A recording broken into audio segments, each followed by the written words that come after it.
안녕하십니까, 지팡이 정의섭입니다.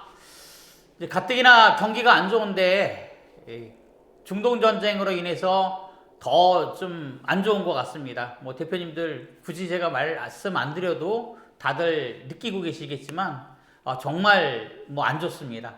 업종 불문하고 어느 업종이든 간에 이 창업보다는 폐업이 훨씬 많아진 것 같습니다. 근데 이제 이 장기화 기간은 그래도 이렇게 뭐 경기에 영향이 없는 업종이다 보니까 계속 이렇게 증가를 해왔어요. 매년 어때요? 폐업하는 장기화 기간보다는 창업하는 기간이 많아서 매년 아무리 적어도 뭐 한 3, 400개씩 많을 때는 한 1000개씩 막 이렇게 증가를 해왔거든요. 지금 뭐 대략 작년 연말 기준으로 3만 개 정도의 29,800 몇 개인가 장기화 수가 그렇습니다. 그러니까 계속 그만큼 꾸준히 증가를 해온 거예요. 예. 앞으로도 장기화 기간은 좀 많이 늘어날 것 같아요. 뭐 통합돌봄 얘기도 있고 뭐 여러 가지 뭐 그래도 안정적으로 또 좋은 일이기도 하고 해서 장기화 기간에 관심들도 많이 가지시고 여기저기 뭐 창업 설명회도 이제 4월 접어들게 되면 뭐 꽃도 피고 날씨도 완전히 풀리니까 아마 좀 많아지지 않을까라는 생각을 합니다. 뭐 저는 이제 창업에는 관련을 별로 안 하기 때문에 얘기를 그동안 많이 안 했습니다. 어디 뭐 세미나 같은 데 가서도 그렇고. 근데 이제 제가 지켜본 바로 이 창업하시는 분들에게 꼭 드리고 싶은 말씀이 있어서 오늘은 잠깐 이 창업에 대한 이야기를 좀 해보려고 합니다. 자, 장기화 기간에 창업해야 될까요? 말아야 될까요? 저한테 질문하시면 저는 먼저 이제 이 얘기를 하기 전에 질문을 먼저 드려요. 장기화 기간에 대해서 얼마나 알고 계시나 그러다가 많이 알고 계신다. 그럼 차라리 괜찮습니다라고 얘기를 하고 그렇지 않고 좀 이게 이제 좀 장기화 기간에 대해서 모르신다라고 판단하면 아유 이것도 어렵습니다. 하지 마세요라는 얘기를 많이 합니다. 요새 경기도 안 좋아요 이렇게. 그래서 장기화 기간 창업이 아마 모든 다른 업종도 마찬가지일 겁니다. 사람에 따라서 음식을 아주 잘하시고 예를 들어서 음식을 아주 잘하시고 서비스 마인드도 있고 어떤 사업적인 안목도 있으신 분이면 음식점 같은 거 하시면 잘하시겠죠. 근데 어때요? 음식은 정말 못하셔. 서비스 마인드도 없어. 이런 분이 이제 음식점을 낸다고 그러면 주변에서는 뭐 그렇게 그닥 어때요? 하라고 권하지는 않겠죠. 같은 이치라고 저는 생각이 들어요. 장기화 기간이라고 특별히 다르지는 않습니다. 장기화 기간에 대해서 어느 정도는 숙지를 하고 계시고 또 경험도 있으시고 그러면 장기화 기간에 대한 어떤 그런 것도 익히 알고 계신 분들은 창업을 해도 좋겠죠. 근데 이제 그렇지 않으신 분들, 아무것도 모르고 그냥 주변 이야기만 듣고 하시는 분들은 저는 좀 안 하시는 쪽을 권해드립니다.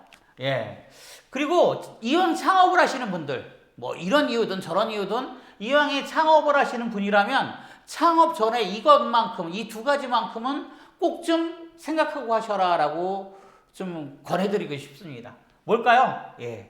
첫 번째는 할 수 있나 하는 겁니다. 장기화 기간이라는 일이 굉장히 특성이 많거든요. 쌀 가게는 쌀을 파는 거지 않습니까? 그러니까 쌀에 대해서 이게 내가 쌀을 파는 거구나. 무겁게 이렇게 지고 뭐 쌀가마가 무겁잖아요. 이럴 수도 있고. 근데 몸이 굉장히 허약해. 그럼 할 수 있을까? 이런 생각도 한번 해봐야 되는 거예요. 또 생선 가게를 내는데 나는 비린내가 정말 싫어. 이런 분이 어때요? 생선 가게를 낸다고 그러면 이건 좀 아니지 않을까요? 그거는 좀 안 맞잖아요. 근데 이 장기화 기간도 그런 특성이 있어요. 그래서 먼저 할 수 있나라는 생각을 먼저 해보셔야 돼요. 이 장기화 기간에 대해서. 대상이 누군가? 즉 쌀 가게는 쌀을 파는 거고 과일 가게는 과일을 파는 거듯이 생선 가게는 생선을 팔잖아요. 장기화 기간은 도대체 무엇을 파나? 서비스를 파는데 그 서비스의 대상은 뭔가? 이런 생각을 좀 한번 해보셨으면 하는 거예요. 그리고 미리 한번 경험해 보세요. 이게 제일 좋습니다. 다음은 뭐 몇 개월이라도 주변에 어때요? 그냥 어때요? 저 그냥 한번 뭐 구경 왔습니다. 돈 안 받을게요. 봉사할게요. 라고 해도 열려 있어요. 뭐 장기화 기간은 손이 일손 부족하니까. 가서 한번 해볼 수 있거든요. 가장 좋은 거는 자격증 따셔서 미리 어때요? 요양보호사도 한번 해보시고 사회복지사도 한번 해보시고 이런 게 제일 좋겠지만 그렇지 않다면 그냥 가서라도 한번 해보시는 것도 방법이에요. 어쨌든 미리 경험을 좀 하셔야 된다는 거. 그래야 장기화 기간을 좀 알게 되고 그래야 창업하는데 유리하시다는 거예요. 창업 이후에 견딜 수 있다는 얘기죠. 창업 절차는 그렇게 어렵지 않고 주변에 보면 막 창업해준다는 업체들이 널려 있어요. 어떤 업체는 뭐 몇천만 원을 받기도 하고 어떤 업체는 어때요? 몇백만 원을 받기도 합니다. 또 아니면 그냥 본인이 한번 해보셔도 그렇게 그닥 어려운 일도 아니고. 예. 그러니까 창업 자체가 문제가 아니라 창업 이후에 내가 이 장기화 기간을 할 수 있나라는 이 생각을 좀 먼저 해보셔야 된다는 얘기죠. 또 하나는 명심하셔야 될 게 물론 다른 업종도 이건 마찬가지겠지만 이것도 사업입니다. 예. 사업은 어떻게 해야 돼요? 이게 이제 핵심인데 이게 참 애매해요. 여기 장기화 기간은 늘상 이 얘기를 해야 돼요. 왜냐하면 장기화 기간이라는 자체가 영리, 즉 돈을 벌기 위한 목적이 아니라 비영리, 즉 봉사를 하는 거를 이렇게 겉에 껍데기를 씌워놨단 말이에요. 그러니까 어때요? 간혹 이걸 잊어먹으세요. 예. 나는 봉사를 하는 거, 내 봉사의 서비스를 가지고 돈을 버는 게 목적인 거예요. 즉 사업이라는 거죠. 즉 그리고 이것도 일이라는 거예요. 잡이에요. 예. 어영부영하면 절대 안 돼요. 그러니까 이걸 좀 명심하셨어야 된다는 얘기죠. 그리고 일정 부분은요. 쌀 가게를 하면 쌀은 사드려야 팔 거 아닙니까? 예, 생선 가게는 그냥 뭐 누가 물건 갖다 줘요? 아니잖아요. 물고기 생선은 사다가 놔야 물건을 팔 거잖아요. 장기화 기간도 어때요? 뭔가를 갖다는 놔야 돼요. 서비스라는 거를 뭔가를 갖다는 놔야만 그걸 팔 수가 있는 겁니다. 전혀는 한 푼도 안 들이고 할래. 그러니까 이제 창업하는 것도 보면 어느 업체는 뭐 몇천만 원 받고 어느 업체는 어때요? 뭐 몇백만 원 받고 그리고 어때? 같은 뭐 몇백만 원 받는 업체도 어디는 뭐를 해주고 어디는 뭘 해서 금액으로만 따지고 가양 얼마만큼 적게 들어갈까 이 생각만 하신다 그러면 그거는 좀 사업은 아니라고 보시는 것 같아요. 가능한 한 장사가 될까 안 될까 이게 이렇게 생각하시고 내가 돈을 얼마를 갖다 투자해야지 될까 이왕이면 간판도 어떻게 저기 뭐 사무실도 어디에 내야 돼 뭐 이런 걸 좀 충분히 생각해 보시고 투자를 좀 하셔야 된다는 얘기예요. 즉 이 두 가지 내가 이걸 할 수 있을까라는 거 또 이거는 사업이야 라는 거 망할 수도 있습니다. 사업이기 때문에 장기화 기간은 안 망해 이거 없어요. 데미지 어때요? 엄청나게 크게 입는 수도 있습니다. 방문요양도 마찬가지예요. 데미지 입습니다. 예. 제가 이게 현실적인 어떤 증거를 보여드릴 수도 있어요. 이거 굉장히 어때요? 두 개는 명심을 좀 하셔야 된다 해서 오늘 이 얘기를 좀 하려고 하는 겁니다. 할 수 있을까? 일단 먼저 대상이 누구냐는 거예요. 예. 쌀 가게는 쌀을 팔듯이 장기화 기간에 뭐를 파나요? 서비스를 팔죠. 케어의 서비스를 파는 거예요. 누구의? 그 대상은 어르신에게. 적어도 65세 이상의 어르신이라 그러죠? 예. 그리고 이 어르신들 일하시는 현장은 어때요? 즉, 케어해야 되는 현장은 방문요양은 그 대기겠고, 요양원은 어때요? 요양원에서 하겠지만, 이 현장이 어떤가라는 것도 한번 보셔야 된다는 얘기예요. 그닥 활기차지는 않습니다. 한번 가만히 생각해 보세요. 예, 저는 이 현장을 굉장히 많이 가봤습니다.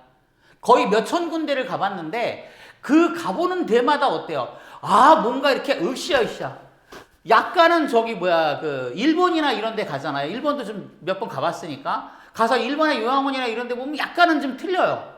예. 가족이 와서 막 놀 수 있게끔 만들어 놓은 게 일본식 그 요양원이라고 한다면 한국은 어때요? 일반 병원과 유사한 분위기가 난다는 생각을 하시면 돼요. 그러니까 만약에 어때요? 내가 창업을 하면 나는 맨날 그런 데서 일을 하는 거야. 예. 그리고 그런 대부분 어르신들이 어떤 어르신들이에요? 막 활기차고 멋있고 막 모델 같은 어르신이고 막 이렇게 꾸미시고 이런 분들인가요? 어디 여행 가시고 이런 분들이 아니죠. 65세 이상의 어때요? 몸이 불편하신 어르신들이 대상이라는 거예요. 그러니까 이거는 잘 한번 고려를 해보셔야 돼요. 이런 현장에서 내가 일을 하고 있는 거야. 이런 현장에서 내가 계속 사는 거야. 이렇게 한번 생각해 보셔야 돼요. 좋은 일이죠. 장기화 기간에 하는 일이 좋은 일이라. 이 좋은 일이라는 단서에는 어때요? 그닥 어때요? 뭐 돈이 많이 벌린다든가 그닥 어때요? 어떤 뭐 이렇게 다른 어떤 게 없어요. 보람 하나만 있는 거잖아요. 어떻게 보면 좋은 일이니까. 예. 그리고 일종의 기피하는 시설이래요. 이 장교환기관 시설은. 그러니까 이걸 한번 잘 생각해 보셔야 돼요. 이걸 내가 어떻게 기피하지 않는 시설로 바꿀 수 있을까? 내 근무 환경을 내가 어떻게 바꿀까? 이런 생각도 좀 한번 해보셔야 돼요. 예. 그러니까 이런 것들이 이 좋은 일이 오히려 독이 돼서 돌아올 수도 있는 그런 일인데 이걸 내가 할 수 있을까? 그리고 한 번쯤 어때요? 이런 깊은 고민도 한번 해보시고 또 해봐야 돼요. 그 일을. 보는 것과 저도 그렇거든요. 저도 가서 보는 거하고 제가 직접 해보는 거하고 정말 판이하게 틀려요. 저는 어때요? 제가 한번 몇 번을 해보려고 하다가 이게 이거 참 어려운 일이구나. 그게 제가 장교환기관 대표님들 존경한다 그러잖아요. 쉽지 않다고. 쉽지 않은 일이거든요. 이거.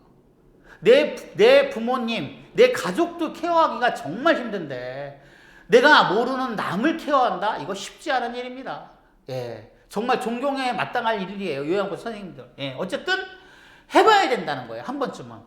그리고 그런 경험이 이 장교환기관을 창업하는데 엄청나게 도움이 되실 거예요. 자, 이게 제가 맨날 이제 어디 가서도 주장하는 게 이거거든요. 사업이다. 사업은 뭐예요? 돈 벌어야죠. 믿지는 순간, 그죠? 이 믿지면 안 된다는 거예요. 예. 그러니까 믿지는 순간, 이게 그 뒤가 없으니까. 그래서 이 믿지는 이 기준선이 있어요. 이 시설은요, 요양원, 공생, 하다음에 주간보 이런 모든 것들 있죠. 이런 모든 것들은 어르신의 수가 15명 밑이 되면 미친다고 보시는 게 맞아요. 내가 케어하는 어르신들이. 그럼 예를 들어서 요양원은 50명 시설, 100명 시설, 얼마 전에 이제 그 큰 그룹에서 300인 시설 짓는다 어쩐다 그러죠? 여기는 어때요? 예. 본인 부담금만 한 500 정도 생각을 하는 것 같더라고요. 300에서 500. 이런 데는 예외로 하고, 예. 근데 여기도 이제 그렇게 돈이 들어가는 게 많으니까 그렇지만, 작은 요양원이나 작은 주간보호도 어때요? 적어도 이 숫자, 15라는 숫자는 넘겨야만, 이건 제목이 제가 오래 하다 보니까 아는 거예요. 예. 그래도 어때요? 미치지는 않는구나. 내 돈 깎아먹지는 않는구나. 이 생각을 하셔야 돼요. 그리고 공생은 10명, 어떤 분이 이제, 공생은 9명인데, 그 공생을 가만히 보세요. 공생하시는 분들이 하나의 공생을 하는 게 아니라, 공생 1, 공생 2, 공생 3 이렇게 해서 어때요? 공생 3개를 묶어서 하나로 많이 운영하시죠? 2-3개를. 그 이유가 있는 거예요. 근데 그게 엄청 힘들어요. 그래서 공생은 사실은 어때요? 손익을 보고 들어가기가 어렵습니다. 그러니까 어때요? 주간보호도 그렇고 어디 가서 창업하실 때 적어도 내가 몇 인 시설은 돼야 된다라는 걸 염두에 두셔야 된다는 거예요. 그리고 이제 이렇게 시설이 아닌 어때요? 방문요양은 이게 25명이 이게 그 손익분기점 많이 넘거든요. 그러니까 저는 30명 얘기를 하는 거예요. 적어도 어르신이 30명은 있어야 내가 미치지는 않는다는 거예요. 돈을 번다라는 개념이 아니라. 예. 내 인건비는 따지지도 말고 이거는. 예. 그러니까 이 정도의 어르신들을 어떻게 모을지를 한번 생각해 보시라는 거예요. 요양원이나 이런 데는 잘만 차려놓으면 금방금방 어르신들이 차요. 별로 그닥 그렇게 어때요? 힘들이시지 않아도 될 정도로 찹니다. 근데 이거는 어때요? 앞으로 남고 뒤로 미치는 그런 일들이 왕왕 발생을 해서 제가 권장은 안 하는 거예요. 요양원이나 이런 경우에는. 근데 이제 주간보호는 그렇지 않잖아요? 그런데 주간보호 돈은 꽤 많이 들어가요. 그게 15명을 어떻게 모을지도 생각을 하셔야 되고, 모으고 나서도 어때요? 돈은 계속 깨지더라고요. 예, 저한테 연락 오고 이러는 것들 보면, 이거 주간보호도 이렇구나라는 걸 제가 많이 느끼거든요. 의외로 어때요? 기초 경비가 많이 나가요. 주간보호도. 가장 어때요? 돈이 적게 나가는 데가 방문요양인데, 이렇게 어때요? 방문요양 요목관이라고 하죠? 요목관 이런 데는 어때요? 그래도 어르신이 30명, 사무실에서 불은 켜놓고 있을 테고, 이렇게. 전기는 켜놓고, 밥은 먹고, 물세는 내고 하잖아요. 그러니까 이런 기본적인 게 되려면, 그래도 케어하는 어르신이 30명은 있어야 돼요. 그러니까 이런 것들은 한번 충분히 생각을 한번 해보셔야 된다는 거예요. 손실이 나면 안 된다는 거죠. 손실은 어때요? 계속 할 수가 없어요. 예, 근데도 지금 보면은 몇 년째 계속 같이 하시는 분들, 이런 분들은 어때요? 제살 깎아 먹기를 하고 계시는 거예요.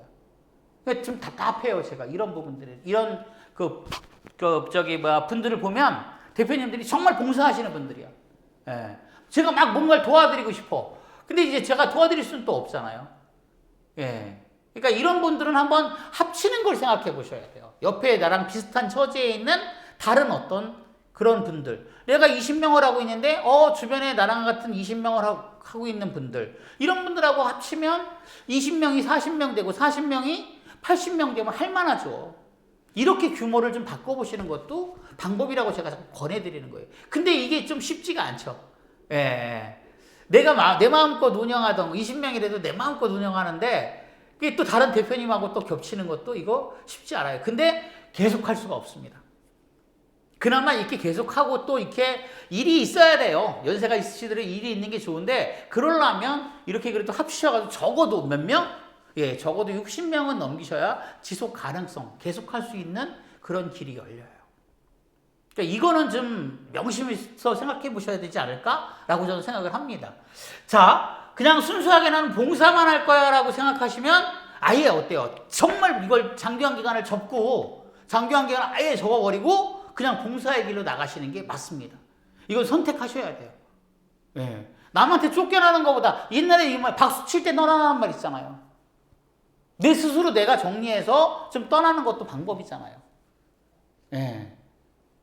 그러니까 크게 확장을 하는 어떤 그런 그게 없으면 아니면 협력을 하든가 뭔가가 있어야 된다는 얘기예요.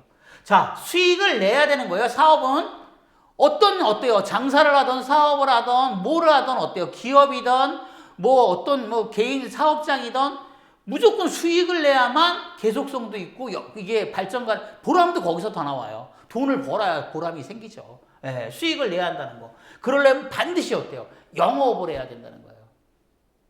창업하기 전에 제일 먼저 제가 물어보는 게 이겁니다. 어떻게 영업하실래요? 왜? 그래야 수익을 내니까. 그래, 이런 말들이 안 나오니까.